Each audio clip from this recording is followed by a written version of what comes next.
नमस्कार सबैलाई, म ज्योतिष पण्डित गङ्गाधर उपाध्याय सधैँ आज पनि नयाँ भिडियो लिएर उपस्थित भएको छु। आजको भिडियोमा यदि तपाईँले सपनामा दुर्घटना भएको, गाडी दुर्घटना भएको, कार बाइक जस्ता दुर्घटनाहरू देख्नुभयो भने त्यसको अर्थ के हुन्छ त?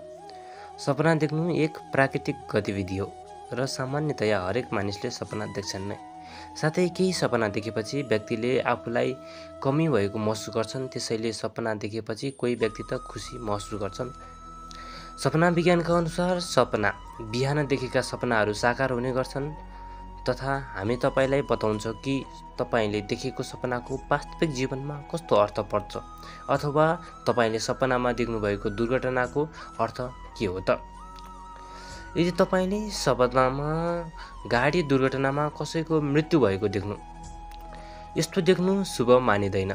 मतलब यदि तपाईले यस्तो सपना देख्नुभयो भने तपाई होशियार हुनुपर्छ, अर्थात् तपाईमाथि कुनै समस्या वा विपत्ति आइपर्न सक्छ। साथै सवारी साधन सावधानीपूर्वक चलाउनु पनि पर्दछ। यदि तपाईले सपनामा दुर्घटना आफूलाई मरेको देख्नुभयो, गाडी दुर्घटनामा आफूलाई मरेको देख्नु पनि यो अशुभ सपना हो। यसको अर्थ तपाईले काममा समस्याहरूको सामना गर्न सक्नुहुनेछ अथवा तपाईको व्यापार व्यवसायमा कमी आउनेछ।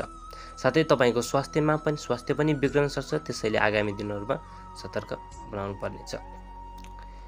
यदि तपाईले सपनामा कसैको गाडी दुर्घटना भएको देख्नुभयो, सपनामा यदि यस्तो देख्नुभयो भने यो पनि अशुभ सङ्केत हो।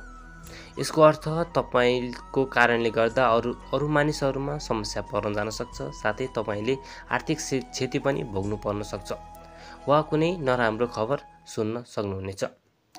तपाईले सपनामा आफ्नै गाडी दुर्घटना भएको देख्नुभयो भने यो अशुभ सङ्केत हो। यसको अर्थ आगामी दिनहरूमा तपाईको स्वास्थ्य बिग्रन सक्छ। साथै पैसाको हानि अथवा आर्थिक कमजोरीका साथै स्वास्थ्यमा कमजोरी आउनेछ।